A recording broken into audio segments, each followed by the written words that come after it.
Le Seigneur vous bénisse, que le Seigneur vous garde. J'aurai une petite étude sur la parole du Seigneur. Nous savons, dans la parole de Dieu, qu'il y a les ténèbres, il y a aussi la lumière, et que le Seigneur a fait une séparation. Et nous voyons qu'entre la lumière et les ténèbres, eh bien, il y a un combat. Mais ce n'est pas un combat charnel, c'est plutôt un combat spirituel. Parce que l'homme de Dieu parle toujours, eh bien, des choses spirituelles. Parce que les choses charnelles, ça appartient au monde. Et nous n'avons pas des yeux charnels, mais nous avons des yeux spirituels, nous dit la parole de Dieu. Alors, c'est vrai que dans le monde, eh bien, il y a beaucoup d'adversaires. Le monde entier, la parole de Dieu nous dit, dans 1 Jean 5, 19, 20, est sous la puissance du malin. Et nous voyons que le monde entier, eh bien, c'est aussi les religions et c'est le monde. Parce que les religions, eh bien, ça pullule dans le monde. C'est grand, il y a beaucoup de religions dans le monde. Et pourtant, le Seigneur, il a dit dans sa parole, eh bien, vous ne faites plus partie du monde. Vous êtes d'en haut et eux, ils sont d'en bas. Et là, nous voyons qu'au temps de Paul, il y avait beaucoup d'adversaires. On peut dire qu'il y avait beaucoup de Satan. Parce que le mot Satan veut dire simplement adversaire. Là, dans la parole de Dieu, nous voyons que les adversaires ne manquaient pas. Paul, il était confronté, c'est-à-dire, eh bien, par les adversaires qui se trouvaient dans ces églises. Parce que dans les églises autour de Paul, eh bien, il y avait beaucoup de faux prophètes. Et il y avait beaucoup aussi de faux frères. Et il fallait que Paul, eh bien, se démêle dans tout cela. Il fallait même qu'il prouve qu'il était un vrai apôtre. Parce qu'il y a beaucoup qui disaient, eh bien, que c'était un apôtre, mais qui était faux. Ça veut dire qu'il ne rapportait pas, eh bien, le message du Seigneur. Alors, il était accusé, bien sûr, par les faux apôtres. Et Paul disait dans sa parole que pour être un vrai apôtre, eh bien, il fallait qu'il se passe des miracles et des prodiges. Et c'est pour ça que Paul, eh bien, explique à ces églises qu'il est un vrai apôtre parce qu'il a fait des prodiges et des miracles. Alors on va se laisser guider toujours dans la parole du Seigneur, pas dans la parole de Charles qui ne vaut rien, mais dans la parole du Seigneur. Gloire à son nom.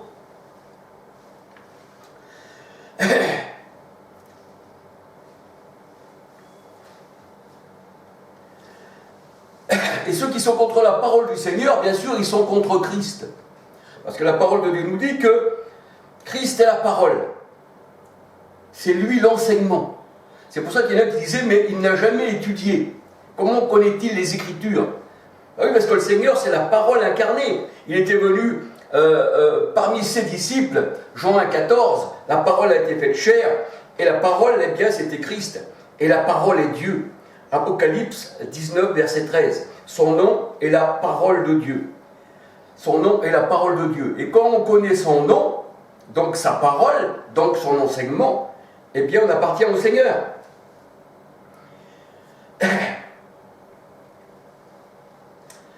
Et c'est vrai que dans ce monde, il y en a beaucoup qui nous épient, qui nous regardent. Ils regardent ce que nous faisons. Ils regardent la liberté que nous avons en Christ, la parole de Dieu nous dit. Et ils essayent de trouver une faille pour pouvoir nous jeter à terre. Et Paul disait que les adversaires ne manquaient pas, que l'Éternel lui avait ouvert une porte, mais qui, derrière cette porte, eh bien, il ne manquait pas d'adversaires. Galates 2, versets 4, 5. Donc là, on voit que Paul il était confronté eh bien, à tous ses adversaires, dans toutes ces églises. C'est pour ça que le Seigneur eh bien, avait planté sa graine, mais il y avait aussi livré. Donc on peut dire que dans la parole de Dieu, nous voyons que dans ces églises-là, il y avait le bon grain, mais il y avait aussi livré. Et là, bien sûr, là, il y avait comme un combat spirituel entre la lumière et les ténèbres. Et on disait de Paul qu'il était un faux apôtre. Et Paul disait, si je suis un faux apôtre pour quelques-uns, mais disait à ceux qui croyaient en lui, mais je ne le suis pas pour vous. Parce qu'il y en a qui reconnaissaient Paul comme un vrai apôtre. Ils avaient ressenti que Paul venait du Seigneur. Et les autres disaient de Paul qu'il était un faux apôtre.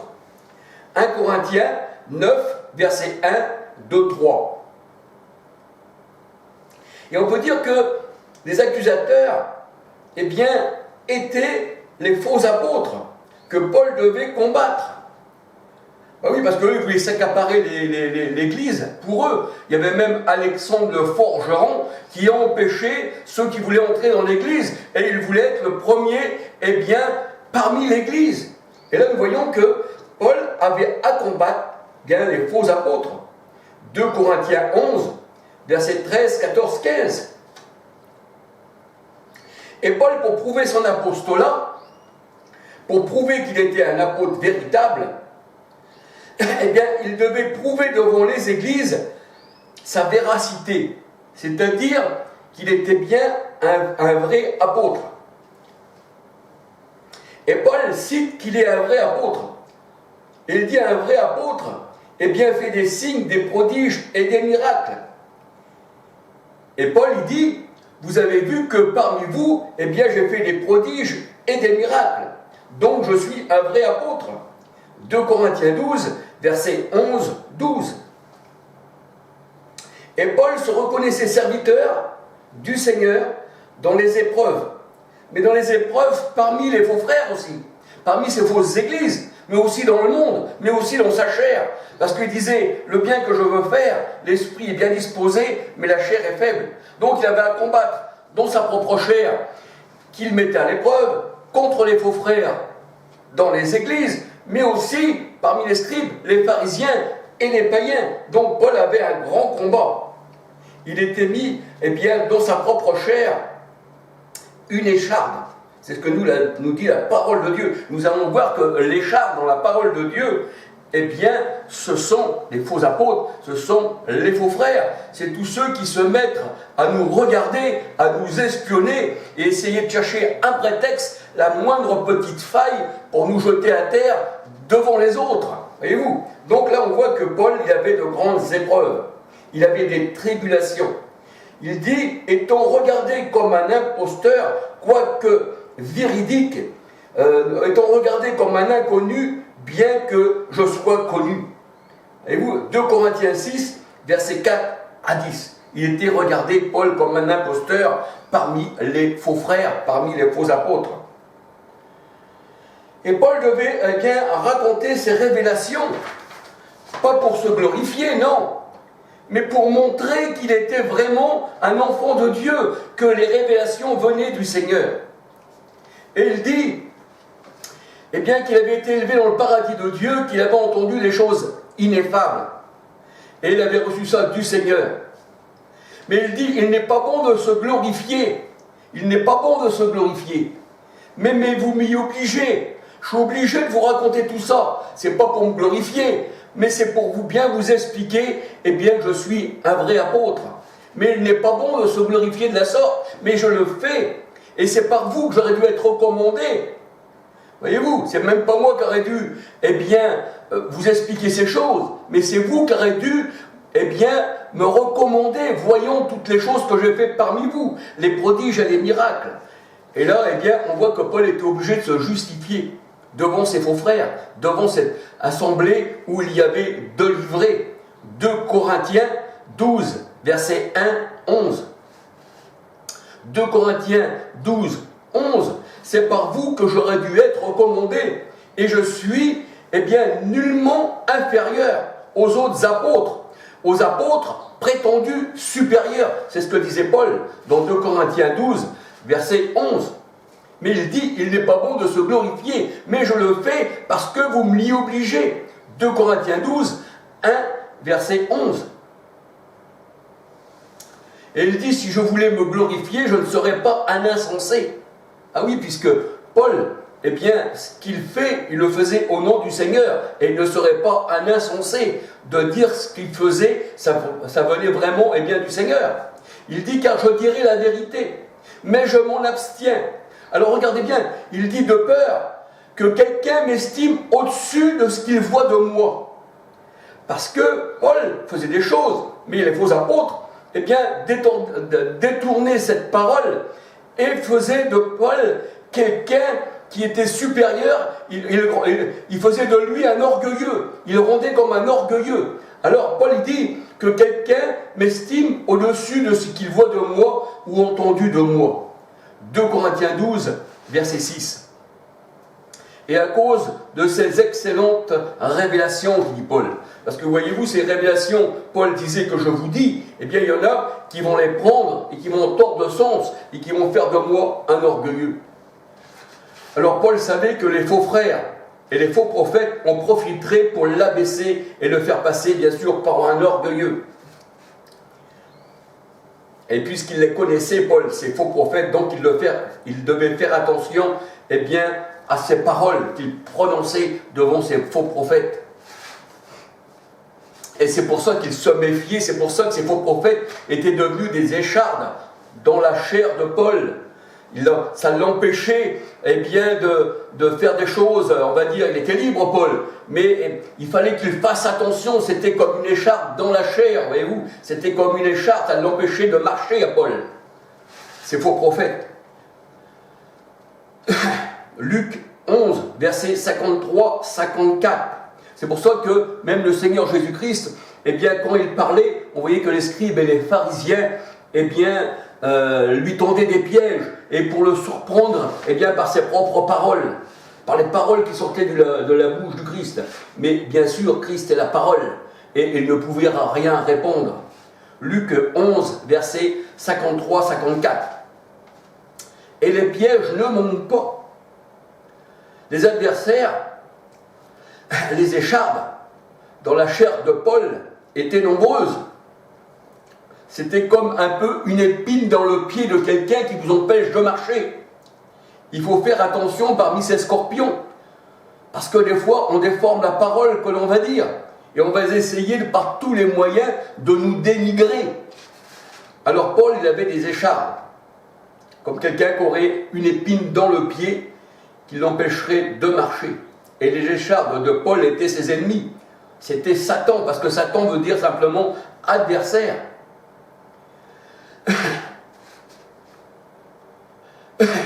Et voyez-vous, là la parole de Dieu nous dit que, eh bien, Satan soufflait à l'oreille de Paul. Satan soufflait à l'oreille de Paul. Ça veut dire par là que Paul, eh bien, il avait comme comment on pourrait dire, il avait comme un pressentiment en lui que ses ennemis, eh bien, feraient tout pour, eh bien, le dénigrer. Satan soufflait aux oreilles de Paul. Bien sûr, il soufflait ses imperfections aussi au monde, c'est-à-dire dans ses fausses églises. 2 Corinthiens 11, verset 28. Et Paul disait que l'esprit est bien disposé, mais la chair est faible. L'esprit est bien disposé, mais la chair est faible. C'est vrai que Paul, bien qu'il soit un homme du Seigneur, il avait aussi des imperfections. Même il disait, qui me délivrera ? Quand je veux faire le bien, c'est le mal qui s'attache à moi. Et ça, les adversaires le savaient. Et les adversaires ont profité aussi, parce que dans sa chair aussi, Paul avait un combat. L'esprit est bien disposé, la parole de Dieu nous dit, mais la chair est faible. Matthieu 26, verset 41. Et souffrir dans sa chair, eh bien, de la part des épines, de la part des échardes, eh bien, pour Paul, c'était un honneur. C'est pour ça qu'il dit, je me plais dans les combats, parmi les faux frères, dans la nudité. Pour moi, c'est un honneur. C'est un honneur de souffrir. Eh bien, parce que les épines et les échardes se sont dressées contre moi, c'est-à-dire les adversaires. Psaume 27, verset 2. Psaume 27, verset 2. Je vais regarder de la part du Seigneur, une fois que je me trompe.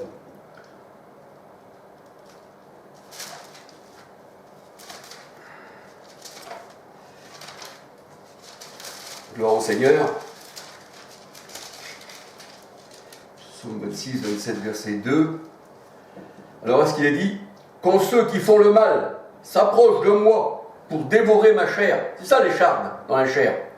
Quand ceux qui font le mal s'approchent de moi pour dévorer ma chair, mes adversaires et mes ennemis, ce sont eux qui trébuchent et qui tombent. Et même la parole de Dieu, elle nous dit encore dans le psaume 27, verset 3, un peu plus loin, « C'est une armée se camper contre moi, mon cœur n'aurait aucune crainte. Et si une guerre s'élevait contre moi, je serais malgré tout cela plein de confiance. » Pourquoi? Parce que l'Éternel est avec moi. Et là, nous voyons que ces épines, eh bien, qui étaient dans la chair de Paul, c'est-à-dire la tribulation dans la chair, eh bien, c'était les échardes, les ennemis, eh bien, du Seigneur. 2 Corinthiens 12, versets 1 à 10. Ézéchiel 28, verset 24, ce sont des échardes. Ézéchiel 28, 24. Michée 7, verset 4. Et c'est dans la faiblesse de la chair que Paul, eh bien, se reconnaît. Parce que quand on reconnaît notre faiblesse, que nous sommes que des hommes, et que nous sommes rien, on laisse la place au Seigneur, et le Seigneur agit. C'est-à-dire que le combat ne vient pas de nous, vient du Seigneur.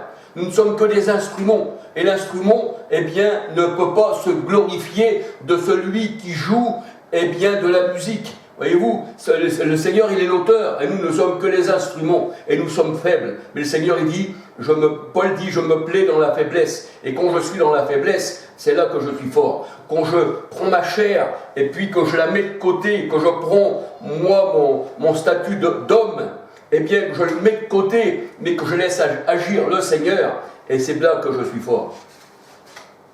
Alors Paul, c'est vrai qu'il avait, eh bien, des faiblesses dans la chair, une infirmité dans la chair. Et il faut lire les traductions de la Bible, parce que selon certaines traductions, on ne retrouve pas, eh bien, des fois, ce qu'on voudrait retrouver. Donc il faut regarder plusieurs traductions de la parole de Dieu pour bien comprendre ce que veut dire Paul dans ses faiblesses dans la chair.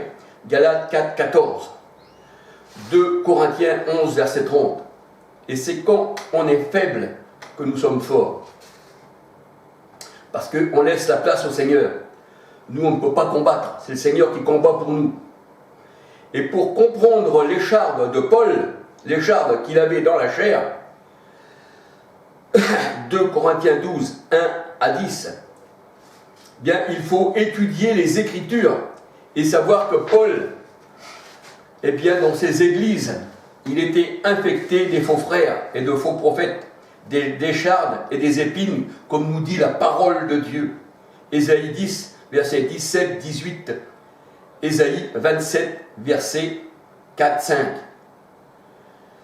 Et pour bien comprendre encore, bien, il faudrait aussi les chapitres que je vais vous donner parmi tant d'autres, parce que nous voyons que Paul, partout, il dit qu'il a rencontré, eh bien, des adversités, aussi bien dans les églises. Et c'est pour ça que Paul, eh bien, il se débat parmi toutes ces églises pour annoncer la parole du Seigneur, parce qu'il y en a d'autres. C'est pour ça que la parole de Dieu, elle dit ce qui a été planté dans le cœur, eh bien, Satan vient et l'enlève. Et c'est pour ça que Paul avait des difficultés dans ces églises.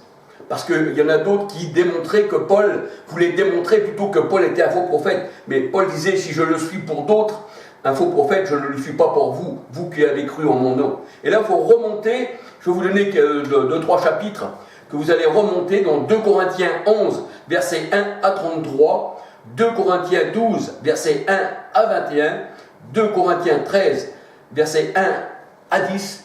Et là, nous voyons, eh bien, c'est pour ça que Paul, eh bien, était obligé de donner des révélations pour faire comprendre à ceux qui étaient dans l'église qu'il était bien un vrai apôtre. Et le Seigneur nous avertit que nous aurons des ronces, le Seigneur nous avertit que nous aurons des ronces et des épines à combattre, et que ça, ils combattent contre nous. Ézéchiel 2, verset 6, c'est ça les échardes. Les fils de Satan.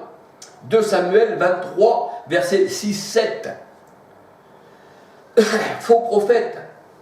Matthieu 7, verset 15 à 20. C'est pour ça que le Seigneur dit, ne peut pas, eh bien, sur un buisson d'épines, porter du bon fruit. Matthieu 7, verset 15 à 20. Il porte du mauvais fruit. Et si nous mangeons de ce mauvais fruit, eh bien, nous allons mourir. Ça, ce sont les sectes, ce sont les religions. Et le Seigneur, il ne veut pas que l'on sème sa parole parmi les épines. C'est pour ça qu'il dit dans sa parole, ne donnez pas vos perles aux pourceaux, ils vont se retourner contre vous et ils vont vous manger. Parce qu'ils n'en veulent pas de la bonne parole. Eux, ils veulent du lait frelaté. Vous savez, une parole mélangée bien avec du levain. Le levain des pharisiens. Jérémie 4, verset 3, le Seigneur dit « Ne semez pas parmi les échardes, parmi les épines. » Mais une écharde, eh bien c'est une épine, mais qui a été cassée dans une chair, vous savez. Et elle est avec vous, elle est là, elle vous maintient, elle vous espionne, elle vous empêche de marcher. Alors les épines, la parole de Dieu nous dit « Étouffe la parole ». Matthieu 13, verset 7. Et les épines, eh bien, aiment le monde. Matthieu 13, verset 22. Les épines étouffent la parole. Matthieu 13, verset 7. Les épines aiment le monde. Matthieu 13, verset 22. Et vous, les épines étouffent la parole par tous les moyens. Quand vous allez rapporter une parole de vérité, eh bien, l'épine, elle, parce que la semence, elle a été semée là, parmi les épines, il y avait des épines, mais ça l'étouffe. Empêchons-leur de parler en ce nom-là, comme on disait pour les apôtres. Et nous voyons que le Seigneur Jésus-Christ a porté une couronne d'épines. Et la couronne d'épines, une couronne ronde, ça représente le soleil, ça représente le monde. Et la couronne d'épines représente, eh bien, le monde. Le Seigneur, il a porté le péché du monde. Mais pas le péché du monde entier, non. Mais nos péchés, à nous qui avons été élus avant la fondation du monde. Et ça déplaît à beaucoup de personnes, comme on dit que nous avons été élus avant la fondation du monde. Ça déplaît. Éphésiens 1,4. Et pourtant le Seigneur, il nous le dit, le Seigneur n'est pas menteur. Le Seigneur, il dit, mes élus que j'ai choisis. C'est-à-dire que les autres ne sont pas choisis. Avant la fondation du monde, le Seigneur dit, avant que tu sois né, quand tu étais dans le ventre de ta mère, je t'ai élu, tu étais à moi. J'ai aimé Jacob avant qu'il soit né. Et